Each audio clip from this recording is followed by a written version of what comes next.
నారాయణ ఈ టెక్నో పాఠశాలలో రైతు దినోత్సవాన్ని ఘనంగా నిర్వహించారు. ఈ కార్యక్రమానికి ఏజీఎం వేణుగోపాల్ ముఖ్య అతిథిగా హాజరై రైతుల సేవలను కొనియాడారు. రైతు దేశానికి వెన్నెముకని, వారి కష్టానికి ప్రతి ఒక్కరూ గౌరవం ఇవ్వాలని ఆయన అన్నారు. ఈ కార్యక్రమానికి సమన్వయకర్తగా సల్మా సమర్థవంతంగా వ్యవహరించారు.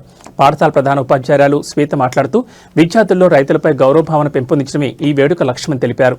ఉప ప్రధాన ఉపాధ్యాయురాలు కవిత ఈ కార్యక్రమంలో పాల్గొని విద్యార్థులను ఉద్దేశించి ప్రసంగించారు. విద్యార్థులు రైతు వేషధారణలో నృత్యాలు, పాటలు, ప్రసంగాలతో కార్యక్రమాన్ని మరింత ఆకర్షణీయంగా మార్చారు. ఈ వేడుక ద్వారా విద్యార్థులు రైతుల ప్రాధాన్యతపై అవగాహన పెరిగిందని ఉపాధ్యాయులు తెలిపారు.